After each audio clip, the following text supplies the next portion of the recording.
नमस्कार दोस्तों, स्वागत है आप सभी का जेवीबी क्लासेस के ऑनलाइन प्लेटफॉर्म पर। जैसा कि आप सबको पता है, अपन पढ़ रहे हैं जनरल साइंस। जनरल साइंस में अपन ने पहला टॉपिक लिया है परमाणु और अणु। तो अपन ने पिछली दो क्लासों में इतना सा सीख लिया था कि परमाणु जो होता है उसके सेंटर में एक नाभिक होता है जिसमें कौन कौन रहते हैं, प्रोटॉन रहते हैं और न्यूट्रॉन रहते हैं। ठीक है, जिसे अपन क्या कहते हैं, नाभिक कहते हैं। क्या कहते हैं इसको? नाभिक। और इसके चारों तरफ वृत्ताकार पथ होते हैं जिनको कोष कहते हैं। जैसे कि इस कोष का क्रमांक होता है n बराबर 1, इसका होगा n बराबर 2, इसका होगा n बराबर 3 और इसका होगा n बराबर 4। तो यहाँ तक अपन ने सीख लिया था।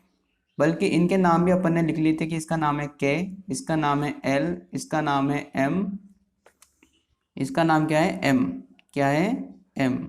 ठीक है, इसका नाम है n। ठीक है, और इनमें जो इलेक्ट्रॉन होते हैं वो चारों तरफ घूमते रहते हैं। इलेक्ट्रॉन कहाँ घूमते रहते हैं? इन वृत्ताकार कोशों में। और इन कोश के अंदर भी क्या होते हैं? उपकोश होते हैं। क्या होते हैं? उपकोश बने होते हैं, ऐसे कमरे बने होते हैं, उपकोश बने होते हैं। और इन उपकोश भी किस में विभाजित होते हैं? कक्षकों में। ऐसे कक्षक बने होते हैं। ठीक है, और एक कक्षक में अधिकतम कितने इलेक्ट्रॉन आ सकते हैं? 2 इलेक्ट्रॉन भरे जा सकते हैं। कितने इलेक्ट्रॉन भरे जा सकते हैं? 2 इलेक्ट्रॉन भरे जा सकते हैं। जबकि एक कोष में कितने इलेक्ट्रॉन भरे जा सकते हैं? अधिकतम 2n²। तो अपन ने यहाँ तक समझ लिया था। अब जैसे ये संख्या की बात करी अपन ने, तो इसका मतलब यही हुआ कि प्रत्येक जो पदार्थ होते हैं, प्रत्येक जो अलग अलग पदार्थ होते हैं, अलग अलग पदार्थों में जो है प्रोटॉनों की संख्या, न्यूट्रॉनों की संख्या और इलेक्ट्रॉनों की संख्या भी क्या होगी? अलग अलग होगी। ठीक है ना। यहाँ से अब समझने वाली बातें अपने स्टार्ट होती है कि जितने भी अलग अलग पदार्थ होते हैं, जैसे कोई भी अलग अलग पदार्थ ले लो, जैसे मान लो प्लास्टिक ले ली, लकड़ी ले ली, ठीक है, कोई भी चीज़ ले ली अलग अलग अपन ने, तो उनमें प्रोटॉन कितने हैं, न्यूट्रॉन कितने हैं, इलेक्ट्रॉन कितने हैं, इनकी जो संख्या होगी, वो अलग अलग होगी। किसी में 5 प्रोटॉन होंगे, किसी में 6 प्रोटॉन होंगे, किसी में 7 प्रोटॉन, किसी में 10, किसी में 100, ऐसे प्रोटॉन होंगे। ठीक है, वैसे ही न्यूट्रॉनों की संख्या भी अलग अलग होगी। वैसे ही इलेक्ट्रॉनों की संख्या भी क्या होगी? सब में अलग अलग होती है। जैसे मान लो ऑक्सीजन है, ठीक है, ऑक्सीजन है, तो ऑक्सीजन में तो हमेशा, भले ही आप वायुमंडल की ऑक्सीजन की बात करें, ठीक है, या फिर श्वास वाली ऑक्सीजन की बात करें, अब पदार्थ तो एक ही हो गया ना, ऑक्सीजन ही है पदार्थ। तो उनमें प्रोटॉन और न्यूट्रॉन समान रहेंगे। एक ही पदार्थ के परमाणु में प्रोटॉन, न्यूट्रॉन और इलेक्ट्रॉनों की संख्या क्या रहेगी? समान रहेगी। ठीक है ना। तो अपन ने इतना सा सीख लिया था कि यह अपना परमाणु का स्ट्रक्चर है। तो फिर इन प्रोटॉनों, न्यूट्रॉनों और इलेक्ट्रॉनों की संख्या को अलग अलग दर्शाने के लिए कुछ टर्म्स काम में ली जाती है। तो आज उनके बारे में अपन सीखेंगे। सबसे पहली टर्म्स है अपनी परमाणु क्रमांक संख्या। कौन सी है? परमाणु क्रमांक संख्या। परमाणु क्रमांक संख्या। अब क्या होती है परमाणु क्रमांक संख्या? देखो, परमाणु क्रमांक संख्या को अपन जेड से डिनोट करते हैं। ठीक है, किससे डिनोट करेंगे, किससे प्रदर्शित करेंगे? जेड से प्रदर्शित करेंगे। परमाणु क्रमांक संख्या वास्तव में होती क्या है? जैसे अपन स्कूल में पढ़ाते हैं तो रजिस्टर तैयार करते हैं। क्या करते हैं? रजिस्टर तैयार करते हैं ना। तो उसमें बच्चों के नाम एक रोल नंबर के हिसाब से लिखते हैं। किसके हिसाब से लिखते हैं? रोल नंबर या रजिस्टर्ड नंबर के हिसाब से लिखते हैं। तो वैसे ही केमिस्ट्री में भी, मतलब जो अपन केमिस्ट्री पढ़ते हैं, रसायन विज्ञान जो पढ़ते हैं, उसमें भी जितने भी परमाणु होते हैं उन सबके रोल नंबर अलग अलग होते हैं। क्या होते हैं? रोल नंबर अलग अलग होते हैं। हाइड्रोजन का अलग होगा, हीलियम का अलग होगा, कार्बन का अलग, नाइट्रोजन का अलग। ठीक है ना। तो इनके रोल नंबर अलग अलग होते हैं और इन्हीं रोल नंबर को क्या कहते हैं अपन? परमाणु संख्या कहते हैं। क्या कहेंगे इनको? परमाणु संख्या कहेंगे। तो इसको मिटा देते हैं, जो अनावश्यक चीजें हैं। तो अब अपना परमाणु क्रमांक संख्या स्टार्ट करते हैं। देखो, समझने की कोशिश करना। परमाणु क्रमांक संख्या क्या होती है?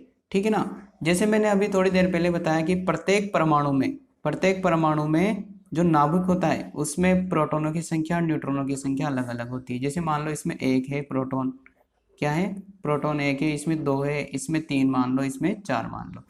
तो इनको प्रोटॉन की संख्या के हिसाब से जमाना, जैसे पहले तो 1 नंबर वाला जाएगा, फिर 2 नंबर वाला, फिर 3 नंबर वाला, फिर 4 नंबर वाला आ जाएगा। तो इनको इसी हिसाब से अरेंज करना क्या कहलाता है? मतलब ये संख्या ही क्या कहलाती है? परमाणु क्रमांक संख्या कहलाती है। अर्थात क्या समझे अपन कि किसी भी परमाणु में, अच्छे से लिखते हैं इसको, पहले इनको अनावश्यक चीजों को हटाते हैं पहले। देखो अब अपने नोट्स बनना स्टार्ट होंगे, तो आप अपने हिसाब से अपनी कॉपी में नोट डाउन करते रहना कि प्रोटॉनों की संख्या, किसी भी परमाणु में प्रोटॉन की संख्या मतलब उसमें कितने प्रोटॉन हैं, प्रोटॉन की संख्या क्या कहलाती है, परमाणु क्रमांक संख्या कहलाती है। परमाणु क्रमांक क्रमांक संख्या कहलाती है, संख्या कहलाती है। इसको जेड से डिनोट करते हैं। तो प्रोटॉनों की संख्या ही क्या कहलाएगी, परमाणु क्रमांक संख्या कहलाएगी। जैसे अपना हाइड्रोजन है, क्या है, हाइड्रोजन। हाइड्रोजन के परमाणु को समझना। अब हाइड्रोजन का जो परमाणु है, इसका नाभिक बनाया मैंने, इसमें केवल एक प्रोटॉन होता है। क्या होता है, एक प्रोटॉन होता है। तो इसका परमाणु क्रमांक संख्या कितनी जाएगी, एक हो जाएगी। मतलब जो अपनी आवर्त सारणी होती है, आवर्त सारणी क्या होती है, जिसमें विभिन्न परमाणुओं को क्रम से जमाया जाता है। तो आवर्त सारणी में पहले नंबर पर कौन आता है, हाइड्रोजन आता है। कौन आता है, हाइड्रोजन। क्योंकि हाइड्रोजन के जो नाभिक होता है उसमें कितने प्रोटॉन होते हैं, केवल एक प्रोटॉन। अतः इसकी परमाणु क्रमांक संख्या कितनी हो जाती है, एक हो जाती है। अब अपन बात करें हीलियम, किसकी बात करें अपन, हीलियम की। ठीक है, तो हीलियम का जो नाभिक होता है उसमें दो प्रोटॉन होते हैं। कितने प्रोटॉन होते हैं, दो प्रोटॉन होंगे। तो अपन कह सकते हैं कि इसकी परमाणु क्रमांक संख्या कितनी होती है, दो होती है। कितनी होती है, दो। तो यह आवर्त सारणी में कितने नंबर पर आएगा, दो नंबर पे आएगा। तो समझ गए, मतलब अपन क्या कर रहे हैं, जो बच्चे होते हैं स्कूल में उनको रोल नंबर के हिसाब से जमाते हैं, तो यहाँ भी इनके रोल नंबर के हिसाब से अपन अरेंज कर रहे हैं।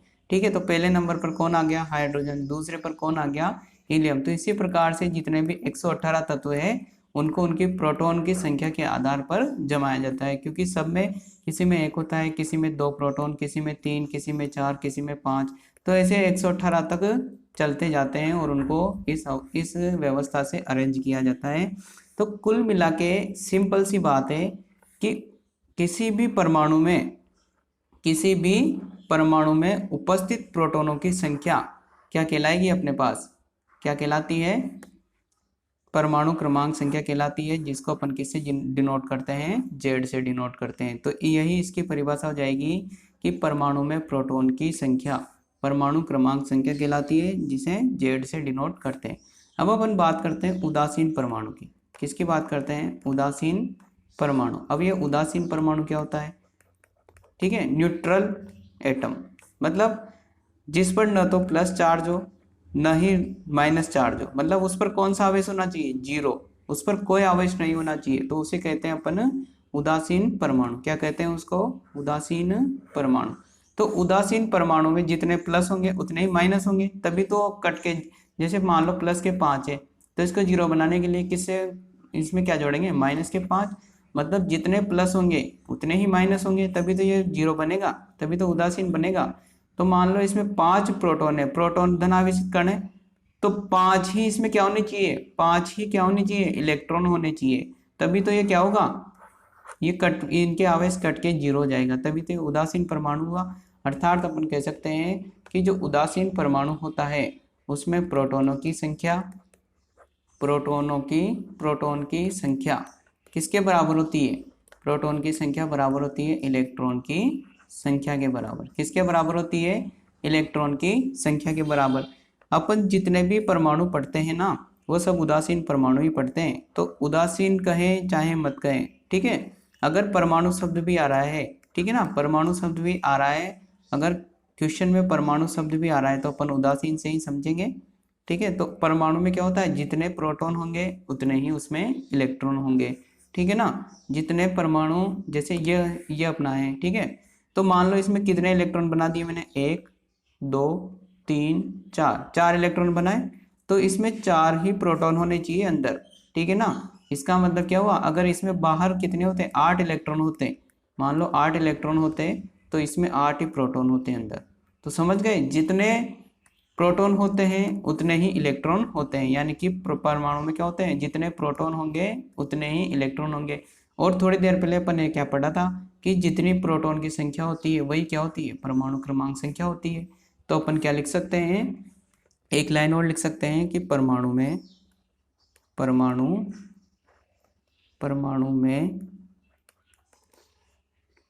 प्रोटॉनों की संख्या, प्रोटॉन की संख्या बराबर इलेक्ट्रॉन की संख्या बराबर उसका परमाणु क्रमांक संख्या जेड के बराबर होती है। और यही अपने लिए इम्पोर्टेंट लाइन है, ठीक है ना। क्या कहा मैंने कि जितना उसका परमाणु क्रमांक संख्या होगी उतने ही उसमें इलेक्ट्रॉन होंगे, उतने ही उसमें प्रोटॉन होंगे। तो किसी एक उदाहरण के माध्यम से समझते हैं। मान लो अपन ने लिया हीलियम। क्या लिया? हीलियम। अब हीलियम, ये चीजें रटनी पड़ेगी कि हीलियम में प्रोटॉनों की संख्या कितनी होती है? 2, ठीक है। प्रोटॉनों की संख्या 2 होगी तो इसकी परमाणु क्रमांक संख्या भी कितनी होगी? 2। और जितने प्रोटॉन होंगे उतने ही इलेक्ट्रॉन होंगे, मतलब इसमें इलेक्ट्रॉन भी कितने होंगे? 2 होंगे, ठीक है ना, हीलियम में। अब जैसे मैंने लिया कार्बन। क्या लिया मैंने? कार्बन। अब कार्बन, कार्बन में प्रोटॉनों की संख्या होती है 6। अब ये चीजें कहाँ से आ रही? ये चीजें अभी थोड़ी देर बाद पढ़ाऊंगा मैं, तो ये चीजें आपको रटनी पड़ेगी। तो प्रोटॉनों की संख्या 6 है, तो प्रोटॉनों की संख्या किसके बराबर होती है? जेड के बराबर। जेड क्या है? परमाणु क्रमांक संख्या।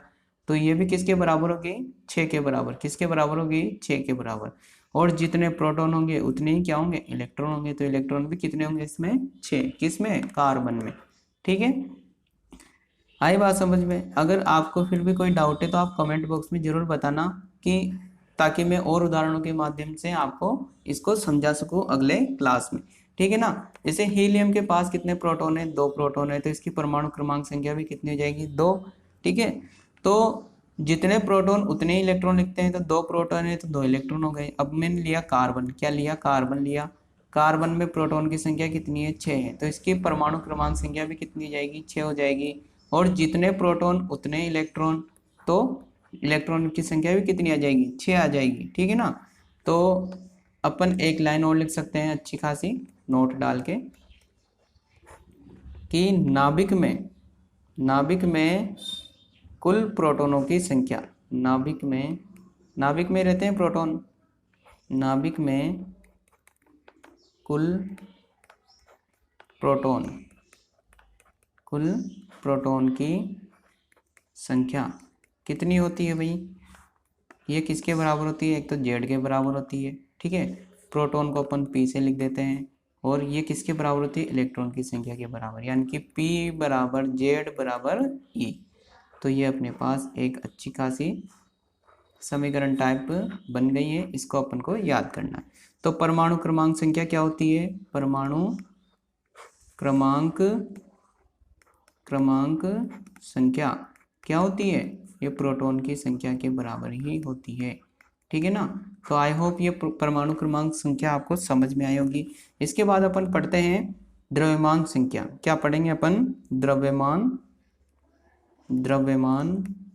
संख्या। क्या पढ़ेंगे?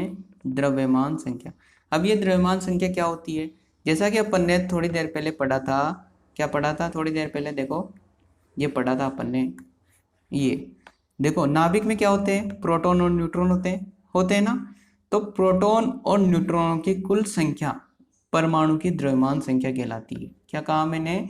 इस नाभिक में उपस्थित प्रोटॉन, कितने प्रोटॉन है और कितने न्यूट्रॉन है, उनका जोड़ ही क्या कहलाता है? द्रव्यमान संख्या कहलाता है। यानी कि द्रव्यमान संख्या क्या होती है? नाभिक में प्रोटॉन की संख्या प्लस न्यूट्रॉन की संख्या, ये किसके बराबर होती है? द्रव्यमान संख्या के बराबर होती है। द्रव्यमान संख्या मतलब उसका वजन कितना है। सीधी सिंपल सी बात है कि उसका वजन कितना है, ठीक है ना। अभी वजन निकालना भी सीखेंगे, पर मोटा मोटा तौर से अगर अपन याद रखेंगे तो यही क्या है, एक तरह से इसका द्रव्यमान हो जाएगा, ठीक है। प्रोटॉन की संख्या और न्यूट्रॉन की संख्या किसके बराबर होगी? द्रव्यमान संख्या के बराबर होती है। प्रोटॉन की संख्या को अपन लिखते हैं P से, न्यूट्रॉन की संख्या को लिखेंगे N से, और ये किसके बराबर होगी? द्रव्यमान संख्या को डिनोट करते हैं A से। किससे डिनोट करते हैं? A से। तो द्रव्यमान संख्या में भी कोई दिक्कत नहीं आई होगी, कि कोई सा भी परमाणु दे दे अपन को, उसका नाभिक देखेंगे, उसमें कितने तो प्रोटॉन है और उसमें कितने न्यूट्रॉन है, उन दोनों को जोड़ देंगे, वही किसके बराबर आ जाएगी? द्रव्यमान संख्या के बराबर आ जाएगी, ठीक है ना। तो अभी तो कुछ देर बाद मैं आपको 20 परमाणु के नाम याद करवाऊंगा, उनकी द्रव्यमान संख्या, उनके परमाणु क्रमांक, उनका भार कितना होता है, ये सब अपन पढ़ेंगे, ठीक है ना। तो द्रव्यमान संख्या की परिभाषा क्या हो जाएगी कि नाभिक में परमाणु की संख्या न्यूट्रॉन की संख्या किसके बराबर होती है? द्रव्यमान संख्या के बराबर होती है। और द्रव्यमान संख्या को किससे डिनोट करते हैं? ए से डिनोट करते हैं। अगर इसका उदाहरण ले अपन द्रव्यमान संख्या का, जैसे मान लो मैंने लिया कार्बन, क्या लिया? कार्बन। अब कार्बन का मैंने थोड़ी देर पहले बताया था कि इसका जो प्रोटॉनों की संख्या होती है इसमें, यानी कि जो परमाणु क्रमांक होता है वो होता है 6। तो परमाणु क्रमांक को ऐसे लिखते हैं अपन, ठीक है। और इसके जो न्यूट्रॉन, इसमें प्रोटॉन तो कितने हो गए? इसमें 6। और कार्बन के नाभिक में न्यूट्रॉनों की संख्या होती है 8। कितनी होती है? 8। ये चीज़ें रटने वाली है, ठीक है ना। ये कहाँ से आई, कैसे आई, इनकी एक टेबल आएगी, उनको याद करना ही पड़ेगा। ऐसा नहीं है कि न्यूट्रॉन 7 आ जाए, 6 आ जाए, ऐसा नहीं होगा। न्यूट्रॉन 8 है, इसका मतलब 8 है, ठीक है। प्रोटॉन 6 है, इसका मतलब 6 है। रटने वाली बात है, कोई समझने वाली बात नहीं है। तो ठीक है, प्रोटॉन कितने हो गए? 6 हो गए। तो इसका परमाणु क्रमांक जेड यहाँ लिखा जाएगा। जैसे मान लो कोई तत्व है एक्स, ठीक है, तो परमाणु संख्या तो कहाँ लिखी जाती है उसकी? यहाँ। जेड तो कहाँ लिखा जाता है? यहाँ। और ए लिखा जाता है यहाँ पर। कहाँ लिखा जाता है? यहाँ पर। तो उसी प्रकार अपन कार्बन का उदाहरण लेकर समझ रहे हैं। तो ए क्या होती है? द्रव्यमान संख्या होती है। क्या होती है? ए द्रव्यमान संख्या होती है। तो द्रव्यमान संख्या कितनी होती है? P + N, यही होती है द्रव्यमान संख्या। तो कार्बन का देखो, प्रोटॉन कितने हैं? 6। न्यूट्रॉन कितने हैं? 8। 6 में 8 जोड़ेंगे तो कितने आएंगे? 14 आएंगे। तो अर्थात तो जो ए का मान है वो कितना आ गया? 14। तो कार्बन को कुछ इस प्रकार से दर्शाया जाता है, ठीक है ना। कार्बन को कैसे दर्शाएंगे? जैसे मैंने दर्शाया है अभी। मतलब यहाँ तो ए आ जाएगा, यहाँ जेड आ जाएगा। जेड कितना है? 6। और ये कितना है? अब ये तो क्या है, एक तरह से किसी भी परमाणु का प्रतीक हो गया। प्रतीक ऐसे लिखा जाएगा। ये क्या हो गई? इसकी द्रव्यमान संख्या हो गई, द्रव्यमान संख्या, ठीक है। और ये क्या हो गई? इसकी परमाणु क्रमांक, यानी कि प्रोटॉनों की परमाणु संख्या। हाँ, ये तो ठीक है, ये तो पुराना ट्रेंड है कि ऐसे भी लिख सकता है। अगर आपके ऐसा लिखा जाए तो ये भी बिल्कुल इसके जैसा ही है, ठीक है। ऐसे लिखो चाहे ऐसे लिखो, बात एक है। तो द्रव्यमान संख्या समझ में आई क्या होती है? उसमें कितने प्रोटॉन है, उसमें कितने न्यूट्रॉन है, उन दोनों का जोड़ ही क्या कहलाएगा? द्रव्यमान संख्या कहलाएगी। इसके बाद आता है अपने परमाणु भार। क्या आता है? परमाणु भार। परमाणु भार, ठीक है, कि वास्तव में उस परमाणु का भार कितना है। परमाणु जो भार जो है एक तुलनात्मक संख्या होती है। क्या होती है? तुलनात्मक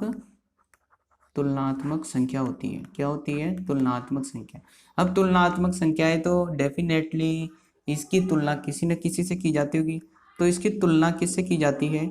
इसकी तुलना की जाती है कार्बन परमाणु के, जो कार्बन 12 परमाणु हैं। कार्बन 12 लिखना पड़ेगा वरना गलत हो जाएगा अपना।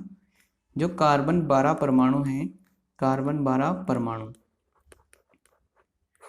उस कार्बन 12 परमाणु के 1/12वें भाग से इसकी तुलना की जाती है। मुझे पता है आप लोगों को अभी समझ में नहीं आया होगा, अभी मैं थोड़ी देर बाद समझाऊंगा। तो आपको बस इतना सा ध्यान रखना है कि परमाणु भार जो है वो एक तुलनात्मक संख्या है। इसकी तुलना किससे की जाती है? कार्बन 12 परमाणु के 1/12वें भाग से। अभी कार्बन 12 परमाणु क्या होता है? जैसे कार्बन के परमाणु की संख्या कितनी थी? 6 थी। और इसका द्रव्यमान संख्या अपने पास कितनी आ रही थी? थोड़ी देर पहले 14 आ रही थी। तो 14 वाला न लेकर प्रकृति में एक और कार्बन पाया जाता है, ये 6C12, यानी कि जो कार्बन 12 है, इस कार्बन 12 जहाँ भी शब्द आ जाए उसका मतलब क्या होता है? 6C12, ठीक है ना। तो इसमें प्रोटॉन कितने हो गए? प्रोटॉन तो हो गए इसमें 6, क्योंकि यहाँ 6 दे रखा है। तो 12 में से 6 घटा दो, कितने आ जाएंगे? न्यूट्रॉन कितने आ जाएंगे? 6 आ जाएंगे, यानी कि इसमें न्यूट्रॉन की संख्या कितनी है? 6। तो इसके अपन 12 भाग करते हैं। जैसे मान लो इसका वजन 12 किलोग्राम है, तो 12 भाग करेंगे तो एक भाग का वजन कितना आ जाएगा? 1 किलोग्राम आ जाएगा। तो उस 1 किलोग्राम से तुलना की जाती है सभी परमाणुओं की, और तुलना करके क्या ज्ञात किया जाता है? परमाणु भार ज्ञात किया जाता है, ठीक है। तो इसकी परिभाषा लिखते हैं, परमाणु भार की परिभाषा। परमाणु भार, परमाणु भार की परिभाषा क्या हो जाएगी? यह एक तुलनात्मक संख्या है। क्या है? तुलनात्मक संख्या है। तुलनात्मक संख्या है। इसके अलावा तुलनात्मक संख्या है जिसकी तुलना किससे की जाती है? इसकी तुलना की जाती है तुलना किससे की जाएगी? कार्बन 12 परमाणु के 1/12वें भाग से। तुलना कैसे की जाएगी? कार्बन 12 परमाणु के 1/12वें भाग से। तो किसी भी परमाणु का परमाणु भार निकालने का सूत्र अपन को रटना ही पड़ेगा, ठीक है, याद करना ही पड़ेगा। देखो तुलना करना सीखते हैं अपन। पहले तो उसका जो द्रव्यमान होता है, पहले तो उसको बड़ा तराजू पे तोल लो कि उसका वास्तव में द्रव्यमान कितना है। मान लो उस परमाणु का द्रव्यमान निकाल लो, पहले तो तराजू में तोलकर निकाल लिया। फिर उसमें किसका भाग लगा दो? इस वाली संख्या का भाग लगा दो कि कार्बन 12 परमाणु है, उसका 1/12, मतलब 12 भाग करने के बाद एक भाग का द्रव्यमान उसका कितना आ रहा है। तो कार्बन परमाणु के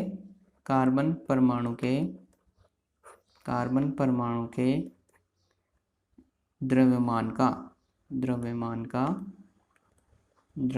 का 1/12वां भाग, ठीक है, हो गई तुलना।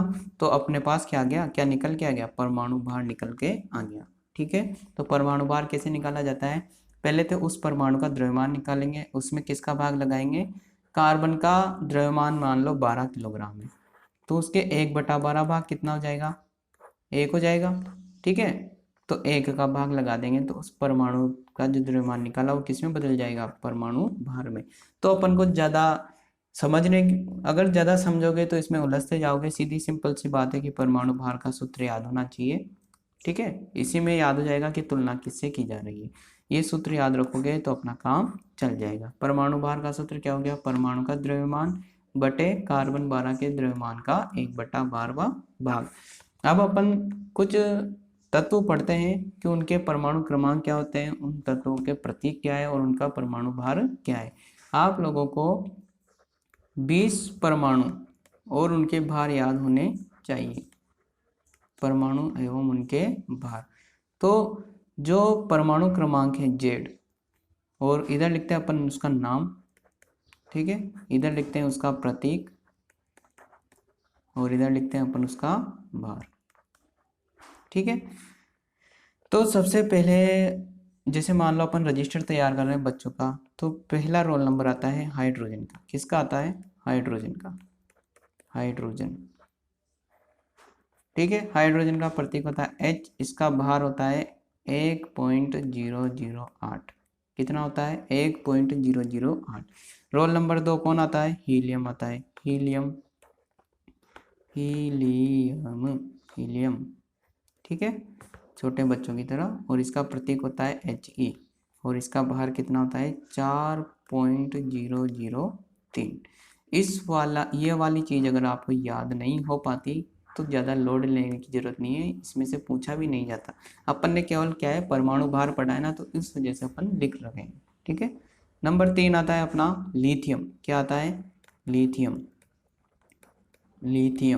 तो लिथियम का प्रतीक क्या होता है? लिथियम का प्रतीक होता है Li। क्या होता है? Li। और इसका जो प्रभार है वो होता है 6.940, ठीक है। चौथे नंबर का जो अपना परमाणु है वो आता है बेरिलियम। क्या आता है? बेरिलियम, इसका प्रतीक होता है Be। क्या होता है? Be। और इसका जो भार है वो होता है 9.012, ठीक है। पांचवा जो तत्व आता है अपन का वो आता है बोरोन। क्या आता है? बोरोन। और बोरोन का जो प्रतीक है वो होता है बी। क्या होता है? बी होता है। इसके अलावा इसका भार होता है 10.810 होता है। इसके अलावा छठे नंबर पर सबसे प्यारा तत्व कार्बन। कौन सा आता है? कार्बन, सबसे इंपॉर्टेंट, सबसे खूबसूरत तत्व कार्बन। इसका सूत्र होता है, प्रतीक होता है सी, और इसका जो भार होता है वो होता है 12.011, ठीक है। 7वें नंबर पे आता है अपने, कौन सा आता है 7वें नंबर पर? नाइट्रोजन। कौन सा आता है? नाइट्रोजन, और इसका प्रतीक होता है N, और इसका भार होता है 14.007, ठीक है। देखो कुछ तत्वों में उनके जो परमाणु क्रमांक है उससे दुगना भार, जैसे हीलियम का परमाणु क्रमांक है 2, तो उसका भार लगभग 4 है, ठीक है। इसका 3 है तो इसका दुगना 6 हो गया, 5 है तो इसका दुगना 10 हो गया, इधर 6 है तो इसका दुगना 12, इधर 7 है तो इसका दुगना 14 हो गया। तो भार वार थोड़े क्या है अंदाजे से भी याद रह जाते हैं, और ऑप्शन में आएंगे तो वैसे भी याद हो जाएंगे, ठीक है ना। दुगने से ध्यान रख लेना कि हाँ दुगने हो रहे हैं। 7 हो गए। अब 8वें नंबर पर आता है अपने, 8वें नंबर पर आता है ऑक्सीजन। इसके बिना क्या ही दुनिया जिएंगे, ऑक्सीजन सबसे इम्पोर्टेंट, ऑक्सीजन। इसका प्रतीक होता है ओ, क्या होता है ओ, और इसका भार जो होता है वो 15.999 होता है, ठीक है। 9 नंबर पर आता है अपने कौन सा, फ्लोरीन। कौन सा आता है, फ्लोरीन।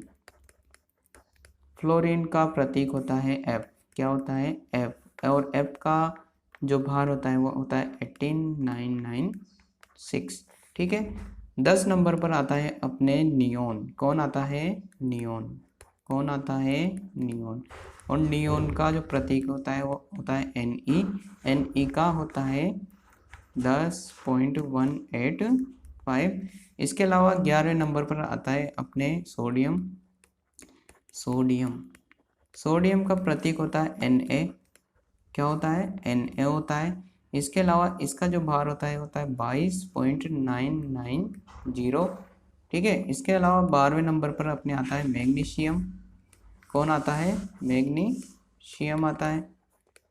मैग्नीशियम का सूत्र होता है Mg, और Mg का जो भार होता है वो होता है 24.310 होता है, ठीक है। कितने नंबर का है, 13 नंबर का, एल्यूमिनियम। एल्यूमिनियम, इसका प्रतीक होता है Al, और इसका जो भार होता है वो होता है 26.980, ठीक है। इसके अलावा इसके बाद आता है 14 नंबर का। 14 नंबर का तत्व है अपना सिलिकॉन। क्या है, सिलिकॉन। सिलिकॉन, इसका जो प्रतीक होता है वो होता है Si, और इसका जो भार होता है वो होता है 28.090, ठीक है। इसके बाद 15 नंबर का जो तत्व है वो है अपना फास्फोरस। कौन सा है, फास्फोरस है। फास्फोरस का जो प्रतीक होता है वो होता है P, और इसका जो भार होता है वो होता है 30 पॉइंट, थोड़ा मिस्टेक हो गई इसमें, 30.974, ठीक है। इसके बाद जो 16 नंबर का जो अपना तत्व आता है वो हो सल्फर। कौन सा, सल्फर। सल्फर को अपन गंधक भी बोलते हैं, और इसका प्रतीक होता है S। क्या होता है, S, और इसका जो भार होगा वो होगा 32.084, ठीक है। इसके बाद आता है अपना 17 नंबर का वेरी इंपॉर्टेंट क्लोरीन। कौन सा, क्लोरीन। क्लोरीन का जो प्रतीक होता है वो होता है Cl, और इसका जो भार होगा वो होगा 35.485। कितना होगा, 485।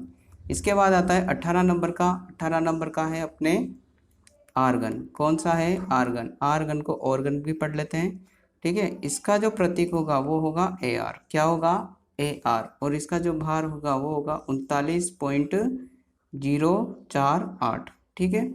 इसके बाद जो 19 नंबर का जो तत्व है उसका नाम है पोटेशियम। क्या नाम है उसका, पोटेशियम, ठीक है। पोटेशियम का प्रतीक होता है K।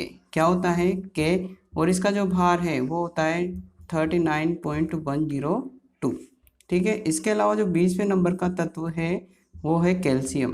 कौन सा है, कैल्शियम। कैल्शियम, जिसका प्रतीक होता है Ca। क्या होता है, Ca, और इसका जो भार होता है वो होता है 40.084, ठीक है। तो ये अपने जो अपन प्रतीक पढ़ रहे हैं, अपन जो तत्व पढ़ रहे हैं उनके तो रोल नंबर, यानी कि रोल नंबर से मतलब क्या है, अपन ने शुरू में पढ़ा था परमाणु क्रमांक, ठीक है। ये उसका नाम हो जाएगा, और ये इसका प्रतीक हो जाएगा, और ये इसका भार हो जाएगा। आप लोगों को परमाणु क्रमांक याद होने चाहिए, इनके नाम और उनके प्रतीक। अगर आप लोगों को भार याद नहीं होंगे तब भी कोई दिक्कत नहीं है, क्योंकि भार कभी भी एग्जाम में पूछे नहीं जाते। केवल आपसे तत्व देकर परमाणु क्रमांक पूछेगा। इसके अलावा इसमें प्रोटॉन न्यूट्रॉन की संख्या पूछेंगे जो अपन ने पढ़ ली है। अब आप लोगों को ऐसे लग रहा होगा कि 20 तत्वों की कोई ट्रिक होगी जिससे आराम से याद हो जाएगा। तो देखो मैंने कैसे याद रखा है इनको, इनके आगे आगे के नाम याद रख लो बस। जैसे हाइड्रोजन का हा याद रख लो।